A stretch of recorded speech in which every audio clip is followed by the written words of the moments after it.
వందే శంభుమమాపతిం సురగురుం వందే జగత్కారణం వందే పన్నగభూషణం మృగధరం వందే పశూనాం పతిం వందే సూర్యశశాంకవక్నినయనం వందే ముకుందప్రియం వందే భక్తజనాశ్రయం చ వరదం వందే శివం శంకరం ఇద ఓంకారమంత్రసంయుక్తం నిత్యం ధ్యాయంతి యోగినః కామదం మోక్షదం తస్మై ఓంకారాయ నమో నమః. నమస్తే దేవదేవేశ, నమస్తే పరమేశ్వర, నమస్తే వృషభారూఢ నకారాయ నమో నమః. మహాదేవం మహాత్మానం మహాపాతకనాశనం మహాపాపహరం వందే మకారాయ నమో నమః. శివం శాంతం జగన్నాథం లోకానుగ్రహకారణం శివమేకం పరం వందే శ్రీకారాయ నమో నమః. వాహనం వృషభోజస్య వాసుకీ కంఠభూషణం వామి శక్తిహరం వందే వకారాయ నమో నమః. యత్ర కుత్ర స్థితం దేవం సర్వవ్యాపినమీశ్వరం యల్లింగం పూజయేన్ నిత్యం చకారాయ నమో నమః. 2026 సంవత్సరం ఆగస్టు నెల 7వ రాశి తులారాశి. ఈ తులారాశి కూడా చెప్పాలి అంటే 5 గ్రహాలు బాగున్నాయి.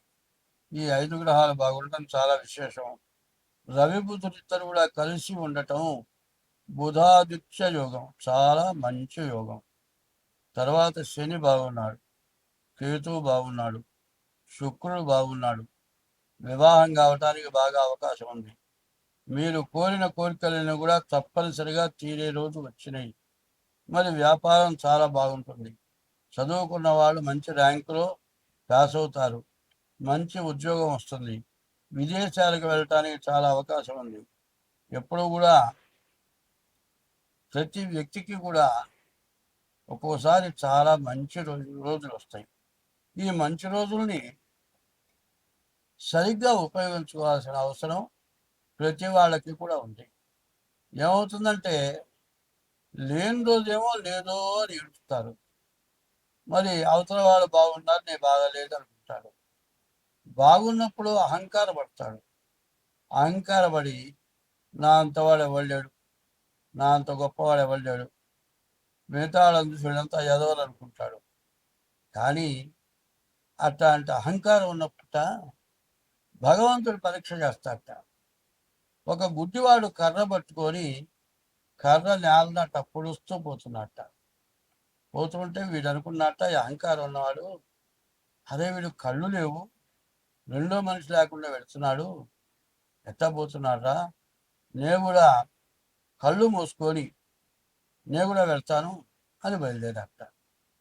ఈ గుడ్డివాడేమో కర్ర పొడుచుకుంటూ వెళ్ళాడు, ఈ మంచివాడేమో కళ్ళు మూసుకొని వెళ్ళాడు.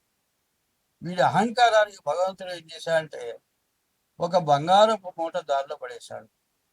వీడు కర్ర అట్ట పొడుచుకుంటూ పోతుంటే ఈ కర్రకి బంగారపు మూట దొరికింది.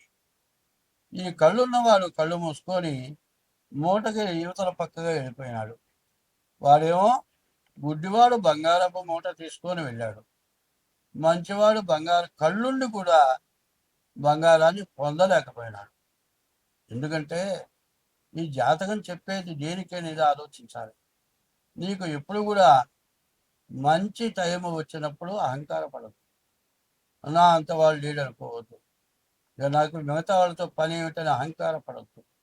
అట్లాంటి అహంకారాలు పట్టడం చేత చివరికి ప్రతి వారికి కూడా కష్టం అనేది ఖచ్చితంగా వస్తుంది. ఎంత డబ్బు నా ఒక్కొక్కరికి ఏమవుతుంది, 1 కోటి రూపాయలు ఉన్నవాడు కాదు, 2 కోట్లు ఉన్నవాడు కూడా ఏదో ఒక పెద్ద జబ్బు వస్తుంది, ఒక పెద్ద మేజర్ ఆపరేషన్ జరుగుతుంది, 2-3 కోట్లు ఖర్చు అవుతాయి. చివరికి ఎట్లాగా బతుకుతాడు. బతికేటప్పటికి 1 రూపాయి ఉండదు. నీకు 3 కోట్లు ఉన్నాయని గర్వపడ్డావు కదా, అంతా అయిపోయిన తర్వాత ఏమైంది?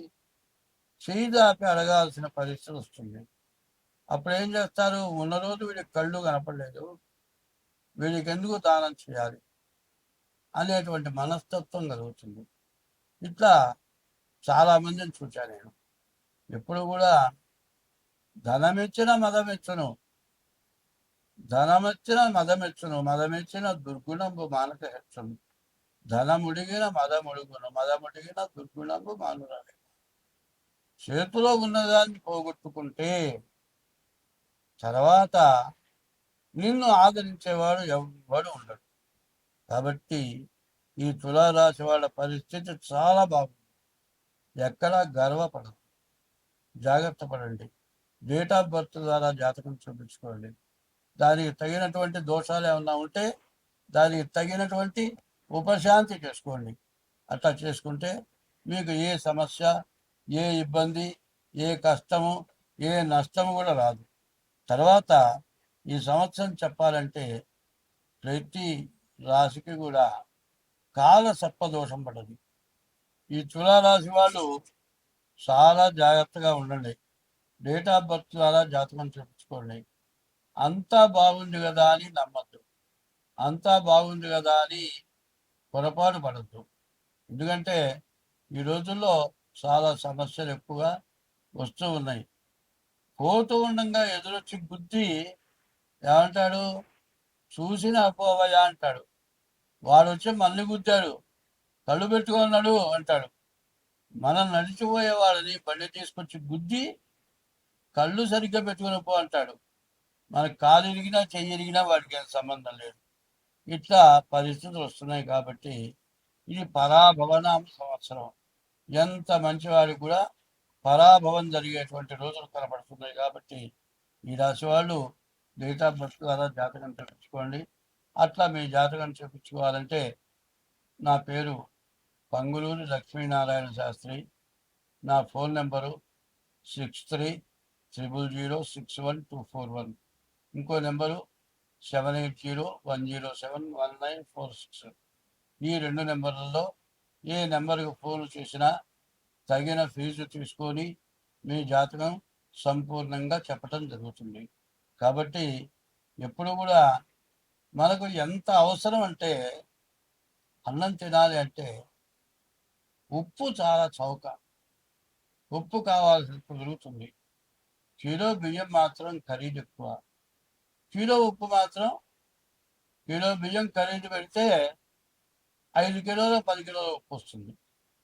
కానీ కిలో ఆ ఉప్పు, 1 కిలో ఉప్పు తింటున్న వేస్తే మనం తినగలుగుతామా? పనికిరాదు. అట్లాగే మనం ఎప్పుడు కూడా తినే పదార్థాల్లో ఉప్పు ఎంత అవసరమో అదే విధంగా మనం ఏం చేయాలి? జాతకం అంత అవసరం. ఈ జాతక రీత్యా ఎక్కడ ఏ రకమైన సమస్య, ఎప్పుడు నీకు సమస్య వస్తుంది ముందు తెలుసుకోవాలి. ముందు తెలుసుకొని జాగ్రత్త పడితే ఎటువంటి ఇబ్బంది కూడా జరగదు. కాబట్టి నేను చెప్పేది బాగా ఆలోచించుకొని మీరు డేట్ ఆఫ్ బర్త్ ద్వారా జాతకం చూపించుకోండి. ఒకటే చెబుతున్నా, ఇల్లు కట్టాలండి, నేల చాలా గట్టిది, కంకర నేల కాదా అని ఫౌండేషన్ లేకుండా ఇల్లు కడితే 3 రోజులు పడిపోతుంది. ఫౌండేషన్ ఖర్చు ఆలోచిస్తే ఇల్లు పడిపోతుంది. అట్లాగే ప్రతి సంవత్సరం కూడా మీ యొక్క జాతక రీత్యా జాతకం ఎట్లా ఉందో చూపించుకుంటే మీకు నష్టం అనేది లేకుండా మీరు అన్ని విధాలా బాగుంటారు. స్వస్తి. ఇటువంటి దానాలు ఎవరు చేయటలేదు.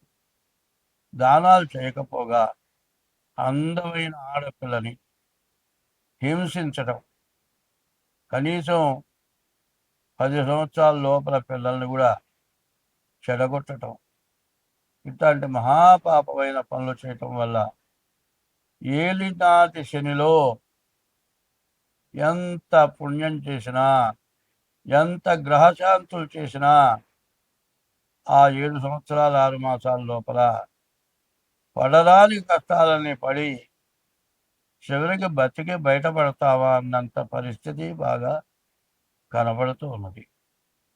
కాబట్టి ఈ మేషరాశి వాళ్ళు ఎంతో జాగ్రత్త పడి ముందుగా మీ డేట్ ఆఫ్ బర్త్ ద్వారా జాతకం చెప్పించుకోవడం చాలా అవసరం. మీకు ఇప్పుడు డబ్బులు వస్తాయి, డబ్బు బాగా సంపాదిస్తారు. ఎప్పుడు వచ్చే సంపాదన కంటే ఎక్కువ సంపాదన వస్తుంది. ధనమిచ్చిన మదమిచ్చును, మదమిచ్చిన దుర్గుణము మానక హెచ్చును. మొన్న ఈ మధ్య ఒకటి చెబుతున్నారు, కోటీశ్వరుడు ఓ పిల్ల కావాలని కోరుకున్నాడు. ఎన్ని విధాల ప్రయత్నం చేసినా ఆ పిల్ల ఇతని మాటలకు లొంగలేదు. చంపి ముక్కలు ముక్కలుగా నరికాడు. ఏమన్నా వచ్చిన ప్రయోజనం ఉందా?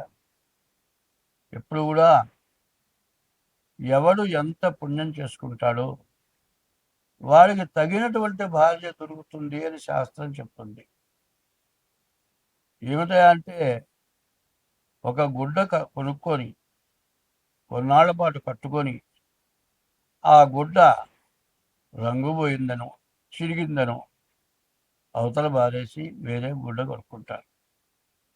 కొత్త గుడ్డ కట్టుకుంటారు, పాత గుడ్డ పారేస్తారు.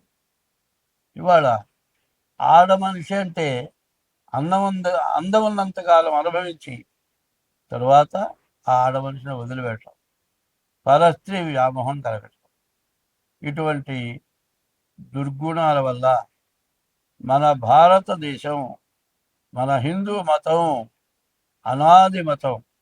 ఈ అనాది మతంలో ఇటువంటి పనులు జరగటం లేదు. ఇంతకుముందు ఎప్పుడూ జరగలేదు. ఒక మగవాడికి ఒక్కతే భార్య, ఒక ఆడ మనిషికి ఒక్కడే భర్త. ఈ విధమైన పద్ధతులు అనాది మతం నుంచి గృహస్థాశ్రమ ధర్మం ఉంది. ఆ ధర్మాన్ని తప్పి సంచరించడం చేత అనేక రకాలైన బాధలు. ఈ సంవత్సరం పరాభవనామ సంవత్సరం. ఎవడు ఏ తప్పుడు పని చేస్తాడో వాడికి తగిన పరాభవం తప్పదు. కాబట్టి ఈ మేషరాశి వాళ్ళు, ఎందుకంటే ఇది గోచారం, ఈ గోచారం 25 వంతులే జరుగుతుంది. మిగతా 75 వంతులు పుట్టిన తారీఖు, నెల, సంవత్సరం, టైము దాని మీద జరుగుతుంది. కాబట్టి డేట్ ఆఫ్ బర్త్ ద్వారా మీ జాతకం చూపించుకోవటం. అట్లా డేట్ ఆఫ్ బర్త్ లేకపోతే హస్త సాముద్రిక ద్వారా మీ జాతకం చూపించుకొని దానికి ఎటువంటి దోషాలు ఉంటే దానికి తగిన శాంతి చేసుకోవటం చాలా అవసరం. స్వస్తి.